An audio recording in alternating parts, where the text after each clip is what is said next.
जमीयत ने ये चाहा कि इस तरह के मुद्दों को पार्लियामेंट में रेज किया। तो हम लोग इस पे विचार कर सकते हैं बॉयकॉट करने का चुनाव। कपकपाहट, फड़फड़ाहट, छटपटाहट और घबराहट ये साफ दिखाई दे रही है तेजस्वी यादव जी के चेहरे पर। 2 दिन 2 बयान और सियासत में मोदी विरोधी गुट की ओर से सबसे बड़ा घमासान। सवाल की विपक्ष मोदी से जीत नहीं पा रहा तो क्या बहिष्कार का बहाना बना रहा। 2 दिन 2 तस्वीरें और मोदी विरोधी गठबंधन की मोदी के खिलाफ क्लियर स्ट्रैटेजी मुस्लिम वोट बैंक कब्जाने की, मोदी के खिलाफ मुस्लिम वोट एकजुट करने की। बात करेंगे कि कैसे विपक्ष मस्जिद से होटल तक मुस्लिम वोटों का प्रबंध करने में लगा है। लेकिन सबसे पहले बात उस सियासी घमासान की जिसे बहाने के तौर पर देखा जा रहा। लालू यादव के बेटे, बिहार के पूर्व उप मुख्यमंत्री और आगे सीएम पद की दावेदारी कर रहे तेजस्वी यादव ने वोटर सत्यापन के बीच चुनाव आयोग पर जालसाजी का आरोप लगाते हुए बहिष्कार तक की बात कह दी। पक्ष एक तरीके से इस पर भी आपस में बातचीत कर सकता है कि चुनाव का आप लोग बाइकआउट कर दें कि भाई अपने खुद से लड़ो और जो करना है। नहीं, हो सकता है, इस बात पे भी चर्चा हो सकती है। वो हम लोग देखेंगे कि जनता क्या चाहती है और सब लोगों का क्या राय है। अगर ऐसा करना पड़े, जब आप बेईमानी से सब कुछ आप तैयार कर रखे कि उसको इतना सीट देना, उसको इतना सीट देना है, तो चुनाव ही मत करो। एक बात स्पष्ट है, सब कुछ तय हो ही गया है कि भाई बेईमानी करना ही है, खुलेआम बेईमानी करना है, वोटर लिस्ट से लाखों का नाम काट देना है। और यही लाखों वोटर जो थे मोदी जी को वोट दिया, कई सरकारें चुनी, तब ठीक था। अब ये अचानक से गड़बड़ कहां से हो गया, यही तो सवाल पूछा जा रहा है। यानी सरकार के लोग आज खुद ही कह रहे थे कि भाई हम फर्जी चुन करके आए हैं और फिर से फर्जी चुन करके आएंगे। तो जब बेईमानी करना है तो हम लोग इस पे विचार कर सकते हैं बॉयकॉट करने का चुनाव। तेजस्वी कह रहे हैं जब बेईमानी ही करना है तो हम लोग चुनाव के बाइकआउट पर विचार कर सकते हैं। तो सवाल है कि नेता लोकतंत्र में चुनाव नहीं लड़ेंगे तो क्या करेंगे। सवाल की क्या तेजस्वी को बिहार में हार का डर सताने लगा है, इसीलिए पहले बहाना बना रहे हैं। सवाल ये भी कि मोदी से जीत नहीं पाने की खीर विपक्ष क्या चुनाव आयोग पर आरोप लगाकर और बहिष्कार की बात कहकर उतार रहा। बहिष्कार की बात आई तो बीजेपी ने इसे हार का डर और पहला ओपिनियन पोल बता दिया। कपकपाहट, फड़फड़ाहट, छटपटाहट और घबराहट ये साफ दिखाई दे रही है तेजस्वी यादव जी के चेहरे पर। और सबसे पहला ओपिनियन पोल या एग्जिट पोल आ गया चुनाव का। जिस प्रकार से बौखलाहट में तेजस्वी यादव जी ये कह रहे हैं कि हम चुनाव को बॉयकॉट करने का सोच सकते हैं, मतलब जनता बॉयकॉट कर रही है, ये रुझान सामने आ चुका है, इसीलिए हार का बहाना बनाना है, इलेक्शन कमीशन पर निशाना साधना है।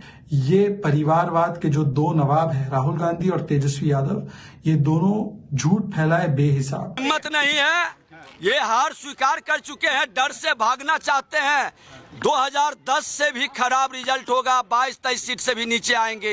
ये डरे सहमे लोग हैं, जान रहे हैं कि पिट जाएंगे, इसलिए ये लोग बहाना ढूंढ रहे हैं। उनको लग रहा है कि चुनाव हार जाएंगे, जब तक नकली वोटर नहीं रहेगा तब तक चुनाव कैसे जीतेंगे।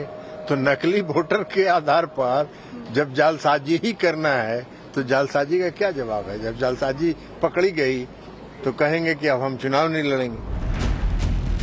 बहिष्कार वाली बात को बीजेपी हार का डर बता रही, लेकिन सवाल है कि तेजस्वी की बात से खुद क्या पूरा विपक्ष सहमत होगा। देश के विपक्ष के नेता राहुल गांधी बहिष्कार की बात तो नहीं कर रहे, लेकिन चुनाव आयोग पर सवाल जरूर उठा रहे हैं। बहुत सीरियस मैटर है। Election commission is not functioning as the election commission of India. Today they've made some statement. This is complete nonsense, right? The fact of the matter is that election commission is not doing its job. Rahul Gandhi ने social media x पर एक post भी किया जिसमें उन्होंने vote चोरी के 100% सबूत उनके पास होने की बात कही। लगे हाथ उन्होंने चुनाव आयोग को अंजाम भुगतने की धमकी भी दे डाली। आरजेडी के सांसद मनोज झा तो इतना बढ़ के कि भारत के चुनाव आयोग को बांग्लादेश का चुनाव आयोग बता रहे हैं। वहीं सपा सांसद राजीव राय सारी पार्टियों द्वारा बहिष्कार पर विचार की बात कह रहे हैं। अगर हमारा चुनाव आयोग बांग्लादेश के चुनाव आयोग की तरह व्यवहार होगा, अगर उसको वो आदर्श बन जाएगा तो दलों के पास, नागरिकों के पास कोई विकल्प नहीं बचा। अंततः अगर कहीं सुनवाई नहीं होगी और आंखों के सामने लोकतंत्र का चीरहरण डकैती होता रहेगा, लोकतंत्र की जिम्मेदारी जिसके हाथों में वो संस्थाएं खामोश रहेगी, धृतराष्ट्र बनेगी, बल्कि भागीदार बनी रहेगी ऐसी चोरी और डकैती में, तो क्या विकल्प बचता है? इस पर विचार सारे पार्टियों को करना पड़ेगा एक दिन। स्वतंत्र बात करनी ही चाहिए, लेकिन हमारा विश्वास सर्वोच्च न्यायालय के साथ है, हमारा विश्वास इस सदन के साथ है। हर कीमत पर सदन में हमारी बात दबाई जाएगी तो सर्वोच्च न्यायालय है, वहाँ तो नहीं दबाई जाएगी ना। और जब सारे रास्ते बंद हो जाएंगे तो हम चाहेंगे कि जो बात तेजस्वी जी ने कहा है, सुझाव दिया है, वो तो अंतिम प्रक्रिया है। वोटर सत्यापन वाला मामला सुप्रीम कोर्ट में है। सवाल है कि विपक्ष बहिष्कार की बात कर रहा तो क्या उसे सुप्रीम कोर्ट पर भी भरोसा नहीं? खैर, विपक्ष के बहिष्कार वाले दांव को आपने देखा। अब 2 दिन में 2 तस्वीरों के जरिए विपक्ष की रणनीति समझिए। कल अखिलेश यादव की साथी सांसदों के साथ मस्जिद जाने वाली तस्वीर आई। मस्जिद के अंदर इन तस्वीरों पर हंगामा अभी तक मची रहा। इस बीच देर रात जमीयत के डिनर में विपक्षी सांसदों की तस्वीर भी आ गई। सवाल तो है कि मस्जिद से होटल तक क्या ये विपक्ष की मुस्लिम वोट बैंक वाली रेस है? सवाल ये भी कि इन 2 तस्वीरों से मुस्लिम वोट बैंक को दिए जा रहे संदेश का असर क्या पहले बिहार, फिर बंगाल और बाद में यूपी में देखने को मिलेगा? सुनिए डिनर के बाद विपक्षी सांसदों ने क्या कहा। मुद्दे बस यही था कि किस तरह से जो है हम अपनी इस देश की जो खूबसूरती है, जो देश की एकता है, और उसको हम किस तरह से बचा सकते हैं, क्योंकि जो इस टाइम हालात हैं प्रदेश और देश के अंदर, और जो हालात बनते जा रहे हैं वो राजनीति की वजह से, वो चीज नहीं होनी चाहिए। हेट क्राइम, सारे इश्यूज पे डिस्कशन हुआ। देश में जो भी हेट क्राइम बढ़ रहा है, खासतौर से माइनॉरिटीज को जिस तरह टारगेट किया जा रहा है, उन तमाम इश्यूज पे डिस्कशन हुआ और जमीयत ने ये चाहा कि इस तरह के मुद्दों को पार्लियामेंट में रेज किया। इमरान प्रतापगढ़ी कह रहे हैं कि जमीयत ने उन मुद्दों की चर्चा की जिन्हें संसद में विपक्ष उठाए। तो सवाल कि मुस्लिम वोट बैंक के लिए विपक्ष क्या जमीयत के एजेंडे पर चलेगा? क्या सवाल वो उठाए जाएंगे जो जमीयत के होंगे? सवाल ये भी कि मोदी के खिलाफ विपक्ष की स्ट्रेटजी क्या मस्जिद और जमीयत की बैठकों से तय होगी? Bureau report, times now Bharat. तो चलिए आपने रिपोर्ट देखी, आपका परिचय मैं आज के मेहमानों से करवाता हूं। धनंजय गिरी भारतीय जनता पार्टी के नेता और प्रवक्ता, शुभ्रास्ता पॉलिटिकल एनालिस्ट के तौर पर जुड़ रही हैं। स्वयं पुरोहित जी हैं टीएमसी के नेता और प्रवक्ता, संदीप त्रिपाठी कांग्रेस पार्टी के नेता, डॉक्टर जयंत जिज्ञासु हैं आरजेडी के नेता और प्रवक्ता, और हाजी रंगरेज हैं पॉलिटिकल एनालिस्ट के तौर पर एमआईएम को सपोर्ट करते हैं। आप सभी का बहुत बहुत स्वागत है। मैं संदीप त्रिपाठी आपसे शुरू करता हूं। सदन में कांग्रेस पार्टी के सवाल होंगे या जमीयत ने जो इच्छा जता दी वो सवाल? राकेश जी, मतलब आप ये कह रहे हैं कि अगर कोई नेता या कोई पार्टी इस तरीके की बैठकों में या लोगों की आवाज सुनने या उनकी बात सुनने के लिए जाता है तो उसकी ही आवाज बनकर रह जाता है। तो इसका मतलब है कि मोदी जी बोहरा सम्मेलन में गए थे भोपाल में, तो मोदी जी आज भी उसी बोहरा सम्मेलन की बात कर रहे हैं, मुस्लिमों की जो है एजेंडे को चला रहे हैं इस देश में। तभी बहुत सारे जो है फैसले जो कि हिंदू धर्म के खिलाफ थे वो सारे उन्होंने लिए। तो ये मान लीजिए आप, भारत की इकलौती भारतीय जनता पार्टी है जिसमें पसमानदा सम्मेलन मुस्लिम सम्मेलन किया। सारी पार्टियां अल्पसंख्यक सम्मेलन करती हैं, भारतीय जनता इकलौती ऐसी पार्टी है उत्तर प्रदेश के रामपुर में उसका नाम बदलकर पसमानदा सम्मेलन करती है। भारतीय जनता पार्टी इकलौती पार्टी है कि कश्मीर में जाकर चुनाव में ये कहती है कि हम जो है ईद पर और मुहर्रम पे जो है गैस सिलेंडर फ्री देंगे। इकलौती पार्टी, इसके अलावा किसी ने नहीं कहा। इकलौती ऐसी पार्टी है कि आतंकियों को चुनाव लड़ाती है। तो क्या आप मानते हैं कि इनका इंटेंशन सिर्फ नहीं, मेरे मानने की बात छोड़िए, लेना है, लेकिन संदीप त्रिपाठी जी मेरे मानने की बात छोड़िए, आते हैं और पसमानदा सम्मेलन करना, जमीयत में जाना, मैं इसको गलत तो कह नहीं रहा हूं। मैंने सिर्फ एक लाइन का सवाल पूछा था कि क्या कांग्रेस पार्टी ये सवाल उठाएगी जो जमीयत ने कहे हैं? आप इतना बौखला गए सर। मुझे एक चीज बताइए। नहीं, अरे बिल्कुल बिल्कुल, आपने दुनिया भर का प्रवचन दे दिया संदीप त्रिपाठी। मैं आपसे एक छोटी बात पूछ रहा हूं, मैं आपसे एक छोटी चीज पूछ रहा हूं। सर, जमीयत के डिनर में जाइए, कल को विश्व हिंदू परिषद डिनर करे, बुलाए, उधर भी चले जाइए। मुझे एक हिंदूवादी संगठन के कार्यक्रम में कांग्रेस नेताओं के जाने की तस्वीर दिखाइए। सैकड़ों दिखा दूंगा। दिखाइए ना। बिल्कुल दिखा दे रहा हूं। तो दिखाइए, चलिए दिखाइए, समय दीजिए, दिखाइए। अच्छा सर, इस पे आ जाते हैं सर, बस आप कोठी कर दीजिए। चलिए तस्वीर बता दीजिए कि राहुल गांधी या ये कांग्रेस के सांसद इन राम मंदिर तो आज तक गए नहीं, आज के जमीयत ने बुलाया, दौड़े चले आए। अब रुकिए, आप कोठी कर दीजिए, छोड़ दीजिए तस्वीर। हाँ ठीक है सर। 543 सांसदों में से एक सांसद ऐसा होगा जो भारत जो है हिंदू की सबसे बड़ी धार्मिक यात्रा कैलाश मानसरोवर की यात्रा होती है, जिसमें राहुल गांधी के अलावा कोई गया। मैं यात्रा की बात नहीं कर रहा हूं, प्लीज प्लीज, मैं यात्रा की बात नहीं कर रहा हूं, मैं राहुल गांधी पर कोई सवाल नहीं उठा रहा हूं, मैं यात्रा की बात नहीं कर रहा हूं। ऐसे तो पता नहीं कितनी यात्रा, भाजपा ने भी 10 यात्रा कर रखी है। राहुल गांधी निकले थे भारत की यात्रा पर निकले हुए थे, मैं यात्रा पर नहीं पूछ रहा हूं। मेरा आपसे सवाल है, हिंदूवादी संगठन, किसी हिंदूवादी संगठन के कार्यक्रम में जाकर और यह कहना कि मैं इस संगठन की आवाज या इनके सवाल को संसद में उठाऊंगा, मुझे एक बयान कोट कर दीजिए, एक कार्यक्रम ऐसा कोट कर दीजिए। सर बिल्कुल सर, आवाज ही नहीं उठाते सर, हम करते भी हैं सर। तो कोट करिए ना, कब गए? हाँ सर, मुझे नहीं याद आ रहा है, हो सकता है मैं गलत हूं, मुझे दुरुस्त कर दीजिए, लेकिन कोट करिए। विश्व हिंदू, अब सुन लीजिए ना, विश्व हिंदू परिषद भारतीय जनता पार्टी की जो है एक अलायंस है, वो उनका एक पार्ट है। अरे उसके कार्यक्रम में आप संदीप भाई, मैं ये नहीं कह रहा हूं कि विश्व हिंदू परिषद के कार्यक्रम में, मैं तो किसी भी हिंदूवादी संगठन, सर मंदिर में प्राण प्रतिष्ठा थी, तो क्या तो ये बीजेपी का इवेंट है इसलिए नहीं जाएंगे? मैं तो हिंदूवादी संगठन, किसी भी हिंदूवादी संगठन। राकेश भाई खैर तो थोड़ा रखिए ना, बहुत धैर्य है। हाँ बिल्कुल, हम डिसीजन बता रहे हैं कि हमने किया क्या। सर 2013 में गंगा नदी को राष्ट्रीय नदी घोषित किया। सर प्लीज, फैसले नहीं पूछ रहा हूं संदीप भाई, मैं इसलिए रोक रहा हूं कि मैं फैसले नहीं पूछ रहा हूं। आ रहा हूं धनंजय भाई, मैं फैसले नहीं पूछ रहा हूं, मैं ये पूछ रहा हूं किसी हिंदूवादी संगठन के कार्यक्रम में गए हो और ये कहा गया हो कि भाई इस संगठन की ये चिंताएं हैं, हम इनको संसद में उठाएंगे, ऐसी कोई इवेंट हो तो मुझे बता दीजिए। राकेश जी, मैं ये बार बार कह रहा हूं कि आप जाना ना जाना बात की बात है। क्यों बात की बात है? किया क्या? अब आ गए, मतलब नहीं गए? नहीं, मुझे तो लग रहा था कि शायद मैं कम अपडेटेड हूं, हो सकता है आप मेरा ज्ञान वर्धन कर दें। हम अपडेटेड हैं। नहीं देखिए राकेश जी, आप जहां लेके जाना चाह रहे हैं हम वहां बिल्कुल नहीं जाएंगे। अरे आप तो पहले से पहुंचे हुए हैं। नहीं, हम पहुंचे हुए हैं सर, बिल्कुल। पहुंचे न होते तो 16 राज्यों में गोरक्षा अधिनियम लागू करते क्या सर? अरे फिर ये सब बात थोड़ी नहीं है। अब चलिए धनंजय गिरी, मुझे लगा कि शायद ये बता देंगे कि हम इस हिंदूवादी संगठन के कार्यक्रम में गए और हमारे इन सांसदों ने इन सवाल को उठाने का काम किया। मुझे लगा शायद कि मैं अपडेटेड हूं, ये कह रहे हैं मैं कहां ले जाना चाहता हूं, ये पहले से ही जमीयत के कार्यक्रम में पहुंचे हुए हैं और मुझे कह रहे हैं कि मैं कहां ले जाना चाहता हूं। नहीं, जमीयत के कार्यक्रम में जाना क्या अपराध है सर? मैं कहां कह रहा हूं अपराध है? मैं तो कह रहा हूं कि किसी हिंदूवादी संगठन के कार्यक्रम में भी कभी गए क्या? मैं बिल्कुल नहीं कह रहा हूं जमीयत के कार्यक्रम में जाना अपराध है। धनंजय गिरी बोलिए, हो गया संदीप भाई।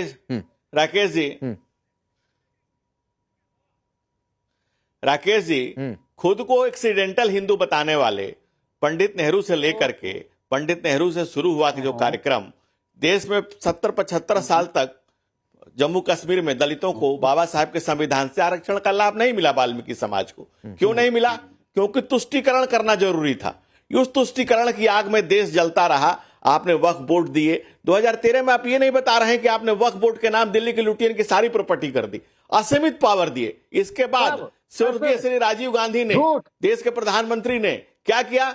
सुप्रीम कोर्ट के सामने, जजों की बेंच के सामने शर्मसार किया, सरिया को संविधान के ऊपर कर दिया। एक महिला जिसको कोर्ट ने उनके हस्बैंड से उनका देने के लिए कहा था गुजारा भत्ता, उसके लिए आपने संसद से उसको पलट दिया, जजों की खंडपीठ को पलट दिया। राहुल गांधी जी ने जाकर के और सोमनाथ के रजिस्टर में साइन किया कि मैं गैर हिंदू हूं। जब कांग्रेस को लगा कि ये डैमेज हो गया तो तीसरे दिन जाकर के गोत्र बताने लगे जम्मू कश्मीर में। अरे बंद बदल गए, जात बदल गए, अब आया गोत्र। दादा लेटे सिमेट्री में जनेऊ पहने पौत्र। ये इस देश में ये तुष्टिकरण, मैं कह रहा हूं पांडे जी, जिस तरह से मैंने ध्यान से सुना, ये तो बदतमीजी कहेंगे ना इसको। मैंने तो उनके बीच में नहीं बोला।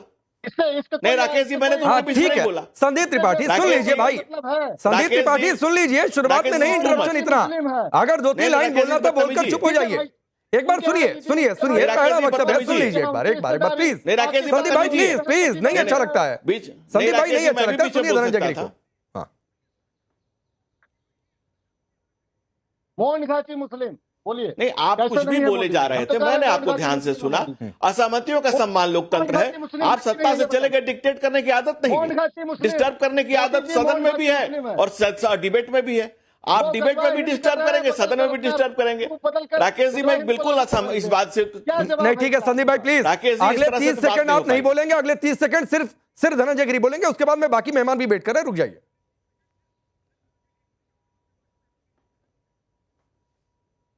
बोलिए धनंजय भाई। राकेश जी कहते हैं ना कि कुल्हाड़ी में लकड़ी का हिस्सा ना होता लकड़ी कैसी कहते हैं, कुल्हाड़ी में लकड़ी का हिस्सा न होता तो जंगल के कटने का किस्सा न होता। अगर कांग्रेस पार्टी नहीं होती तो तुष्टीकरण ने इस देश का बेड़ा गर्क नहीं किया होता। मैं तो शुक्रगुजार हूं उन लोगों का, मदनी जैसे लोगों का, जो जिनका एजेंडा क्लियर है, जो ऐसे लोगों का एजेंडा एकदम स्पष्ट है। उनका एजेंडा क्या है? जो लोगों ने लिख रखा है कि उदीन हिजाजी का बेबाक बेड़ा निशा, जिसका अक्सा आलम में पहुंचा मुअज्जम हुआ कोई खतरा न जिसका, न उलझा में ठिठका न कुलझा में जिसका, किए पैसी पर जिसने सातों समंदर, वो डूबा दहाने में गंगा के आकर। जो गंगा के दहाने में उनका दीन हिजाजी का बेबाक बेड़ा डूबा हुआ है, उसको कंधा देने के लिए कांग्रेस जो ड्रामा कर रही है, जो उनका एजेंडा लेकर के चल रही है, इस मुल्क के ऊपर मुसलमान, ये नहीं चलेगा। हम कहते हैं मुल्क का इस माटी से जुड़ा रहे मुसलमान। ठीक है, मैं आता हूं इस माटी में देख रहा है, हम भी मैं एक बार सबके पास चला जाऊं। अभी तो चुनाव बहिष्कार के दांव की भी बातचीत अभी बाकी है, लेकिन हाजी मेहरदीन रंगरेज, आप तो बड़े खुश होंगे, कम से कम पूरा विपक्ष आप लोगों के साथ है। कल मस्जिद में जाने की तस्वीर आ गई, आज भी एक नई तस्वीर आ गई, हालांकि कल की है, होटल में जमीयत का डिनर, और कहा जा रहा है कि आपके मुद्दे उठाए जाएंगे। देखिए, अगर आप दाढ़ी और टोपी के नाम पर लोगों की वोट काटेंगे और जो दलित भाई हैं हमारे, जो अनपढ़ लोग हैं या प्लान करके दिल्ली में या मुंबई में रहते हैं और उनकी वोट वहां पर बिहार में है और वो काम करने के लिए, दलित की बात राकेश जी मैं ऑब्जेक्शन करूंगा। अच्छा दलित और मुस्लिम, ठीक है, एक बार इनका भी पहली लाइन एक बार बोलने दीजिए धनंजय भाई प्लीज। दलित और मुस्लिमों की और जो अनपढ़ और गरीब लोग हैं उनकी वोटों को काटा जा रहा है। साल तक दलितों का अगर हम कर रहे हैं तो और जामिया मिलिया में क्यों दलितों का रिवाइज करने के नाम पर, अरे भाई धनंजय जी आप थोड़ा सब्र करिए, थोड़ी मेरी बात सुनिए। 90 लाख लोगों की अभी तक जो है, उनको जामिया में क्यों खा गए दलितों का? 90 लाख लोगों की, नहीं आपके मुंह से देखिए, मक्कारी नहीं चलेगी। ये 90 लाख लोग मक्कारी नहीं चलने देंगे, ये मक्कारी नहीं चलने देंगे, मक्कारी नहीं चलने देंगे ये लोग। अरे मैं 1 मिनट में बीच में आता हूं। नहीं हाजी मेहरदीन रंगरेज, अभी मैं वोटर सत्यापन वाला सवाल लेकर नहीं आया हूं। अभी मैं ये सवाल लेकर नहीं आया हूं कि मोदी से जीत नहीं पा रहे तो बहिष्कार की बात करने लगे, क्यों उधर चले गए। मैं तो सवाल आपसे ये पूछ रहा हूं हाजी मेहरदीन रंगरेज, वो पर्चा क्या क्या पकड़ा या क्या क्या सवाल है, जरा बता दीजिए जो आप चाहते हैं विपक्षी सिर्फ उठाए। धनंजय भाई 1 मिनट। देखिए हमारे मुद्दे हैं जो हमारे ऊपर बुलडोजर की कार्रवाई हो रही है, जो हमारी वक्फ की संपत्तियों को छीनने की कार्रवाई हो रही है, जो हमारी मस्जिद, मदरसे, इबादत गाह और लगातार मुसलमानों को लव जिहाद, लैंड जिहाद, हिजाब जिहाद, ये जो टारगेट किया जा रहा है, मुसलमान को सेकंड क्लास सिटीजन बनाया जा रहा है, उस मुद्दों को अगर विपक्षी पार्टियां नहीं उठाएंगी, या हम तो सभी पार्टियों से ये अपील कर रहे हैं कि इन मुद्दों को उठाइए।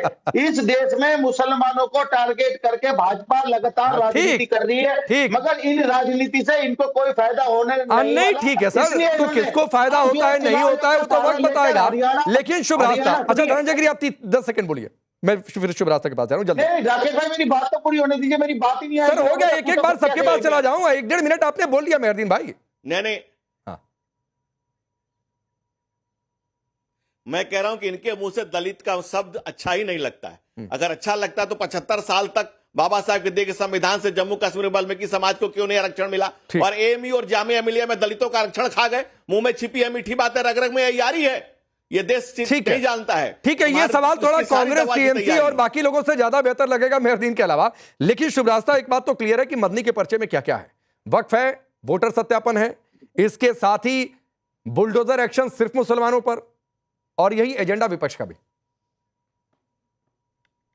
जी राकेश जी, अगर हम बिहार के संदर्भ में अगर मैं एक बात रखूं तो देखिए, जो बात वोटर रोल को लेकर के हो रही है और इसको बहुत बड़ा मुद्दा बनाने का प्रयास किया जा रहा है, इसमें एक चीज समझना बहुत जरूरी है कि हमारे यहाँ रेजिडेंस और सिटीजनशिप, इन दोनों के अलग अलग मायने हैं। आप भारत देश के नागरिक हो सकते हैं, लेकिन अगर आप उस समय उस जगह पे नहीं है, जहां रह नहीं रहे हैं, जहां पे चुनाव है, तो आप वहां वोट नहीं दे सकते।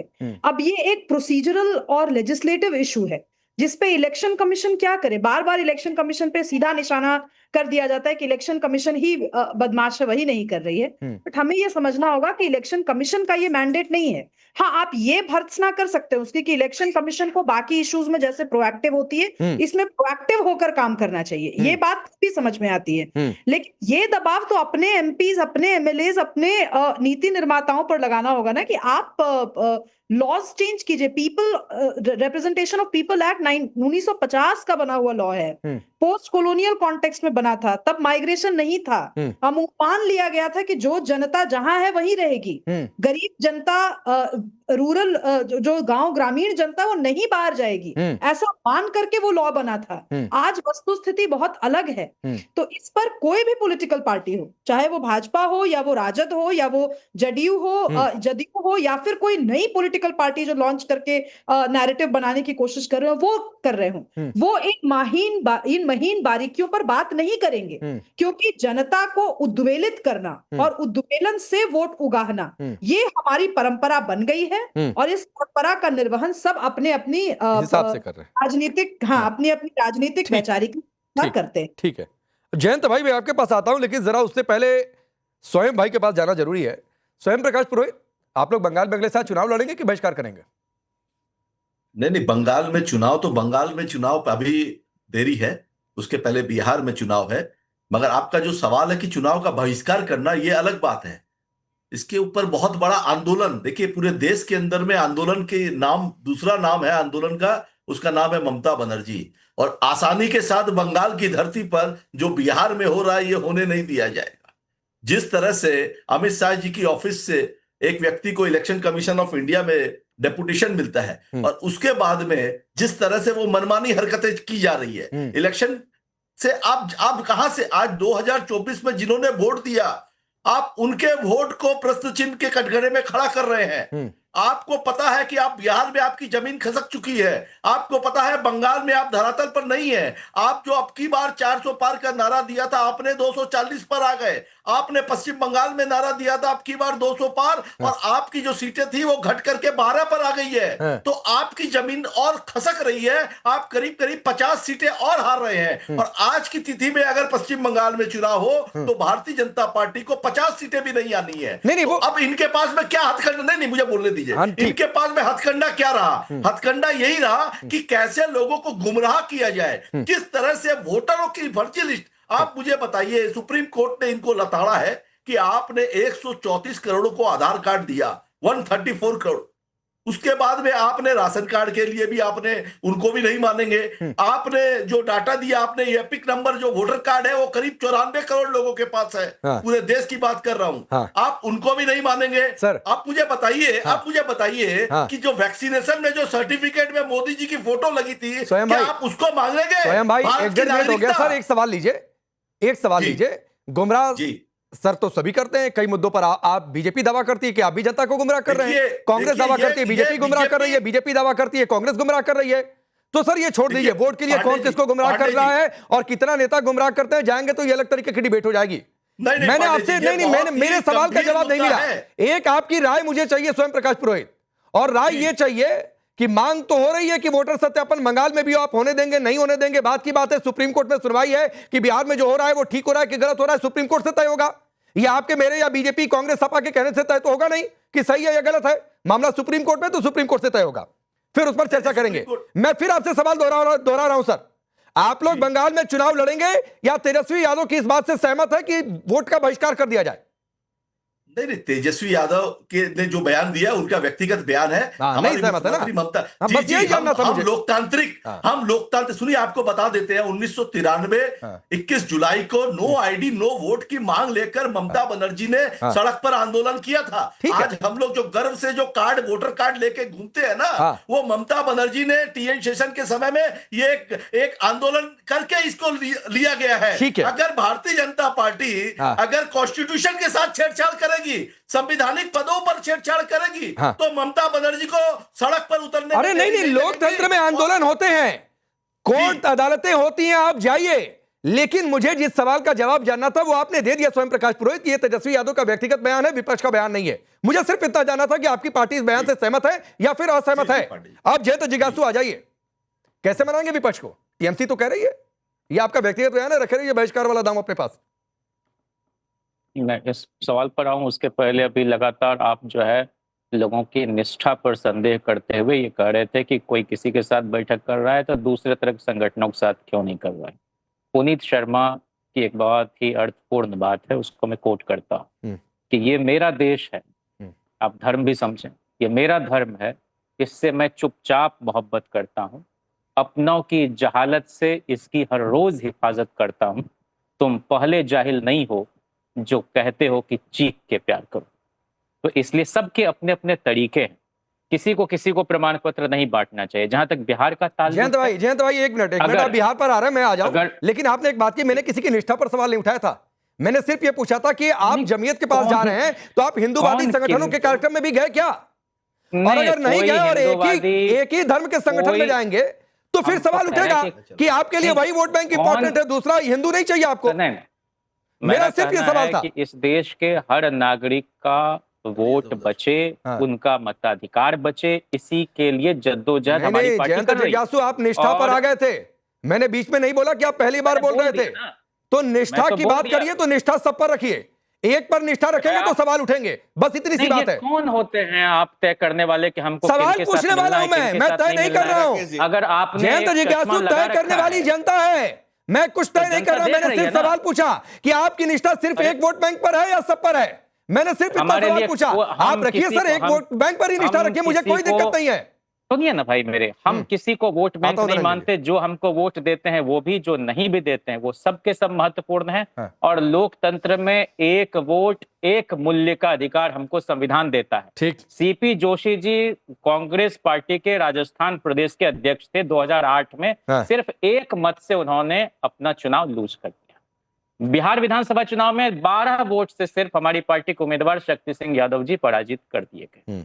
तो इसलिए हमारी नजर इस पर है कि एक भी अवैध वोट डलने ना पाए और एक भी वैध वोट छूटने ना पाए। ठीक है। दुर्भाग्य से चुनाव आयोग व्यवहारिक ज्ञान नहीं रख रहा है, तुगलकी फरमान जारी कर रहा है। यह तो स्वयं एनडीए में शामिल घटक दल जदयू के जो सांसद है बांका से गिरधारी यादव जी ने कल संसद के बाहर बयान दिया है। और उसी पार्टी के एक एमएलए खगड़िया परबत्ता से संजीव सिंह ने कहा कि हमारी कंस्टिट्यूएंसी में ना एक भी पाकिस्तानी है, ना एक भी बांग्लादेशी है, बल्कि मजदूरों के नाम उड़ाए जा रहे हैं और चुनाव आयोग को इसके बारे में निश्चित तौर पर विचार करना चाहिए। ठीक। जहां तक तेजस्वी जी का बयान है कि बायकॉट करेंगे, तो अगर आपने पहले से तैयारी कर रखी है बेईमानी की और आपका आंतरिक गठबंधन भाजपा के साथ हो चुका है, तो हमारे पास कोई विकल्प नहीं बचता है इस अनफेयर गेम का। नहीं जयंत जिज्ञासु, लेकिन फेयर वोटर लिस्ट क्या होती है? बिहार में फेयर वोटर लिस्ट क्या होती है?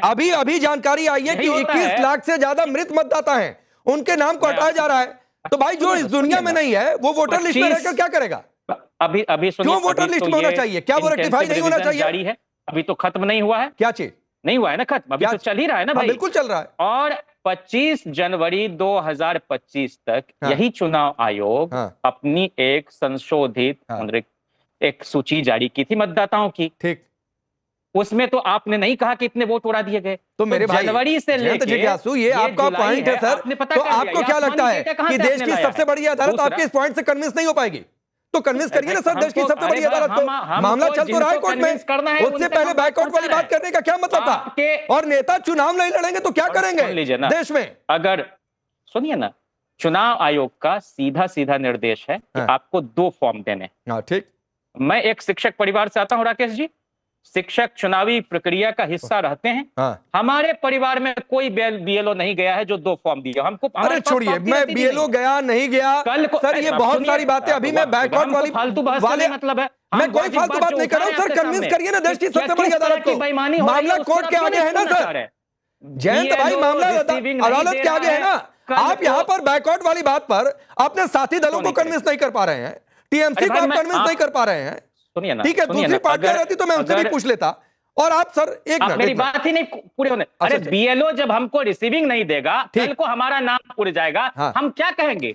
और जो 11 दस्तावेज मांगे जा रहे हैं, अधिकांश लोगों के पास बिहार में वो नहीं है। और दस्तावेज को जो दे रहे हैं उसको अपलोड भी नहीं किया जा रहा है। जयंत भाई, मैं आपकी बात को खारिज नहीं कर रहा हूं, मैं सिर्फ ये कह रहा हूं कि सर इन बातों को अदालत के सामने रखिए। आपके तर्क में दम होगा तो देश की सबसे बड़ी अदालत सुनेगी, कन्विंस होगी, फैसला देगी उस हिसाब से। मैं सिर्फ ये बातें कह रहा हूं, मैं भी नहीं चाह रहा हूं कि एक भी बैच वोटर छूट जाए। लेकिन धनंजय गिरी, आपके पास कॉमन सेंस है राकेश पांडे।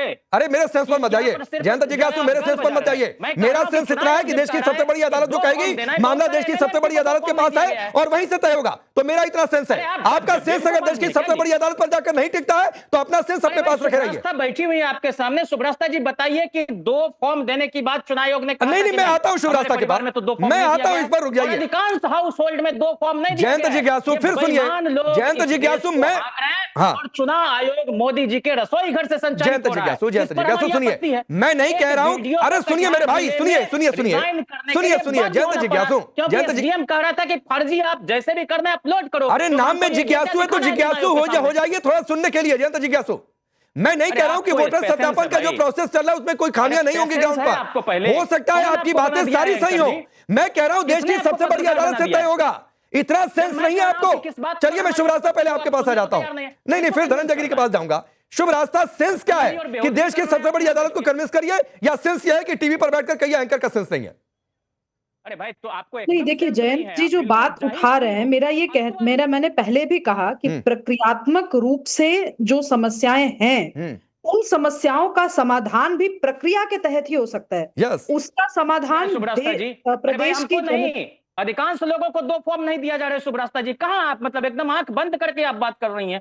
आप जाइए बिहार के किसी गांव में, क्या बात कर रहे हैं आप? मैं आपकी बात कर रही हैं, आप यहाँ झूठ बोल रही हैं। आई एम सॉरी जयंत जिज्ञासु, मैं राजद की प्रवक्ता नहीं हूँ और मैं राजद की पॉलिटिक्स इन्वॉल्व नहीं करती हूँ। आपकी भाषा यहाँ बात नहीं करती। मैं आपसे निवेदन करती हूँ, एंकर से मैं निवेदन करती हूँ कि इनको म्यूट किया जाए। एक मिनट में आता हूँ। जयंत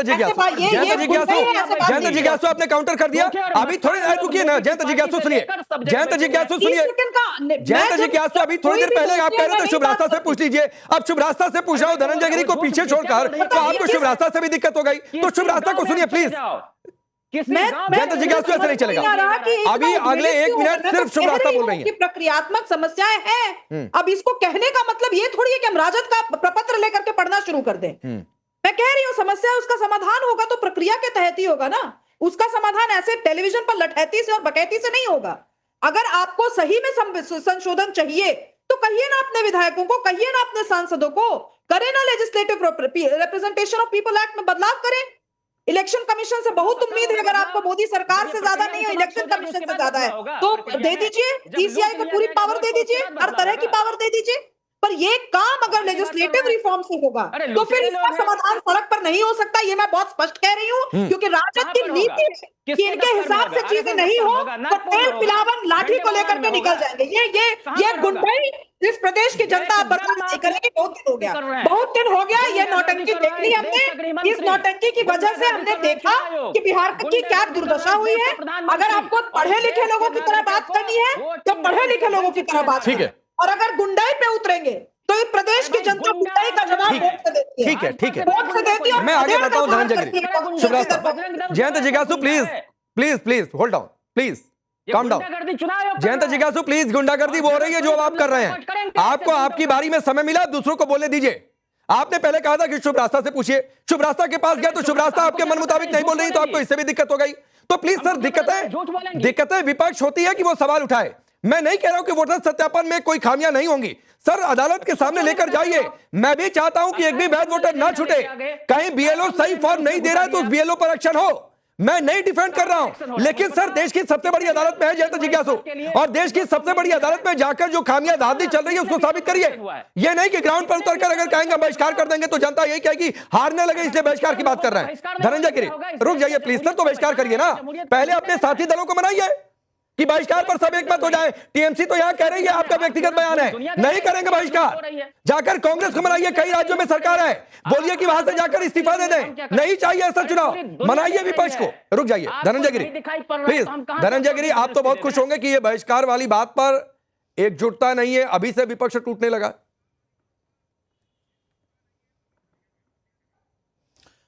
नहीं राकेश जी, विपक्ष तो आज थोड़ी टूटा है, विपक्ष तो खंड खंड है। आप जिस टीएमसी की बात कर रहे हैं उस टीएमसी ने एनडीए गठबंधन के अलायंस को एक भी सीट बंगाल में नहीं दी।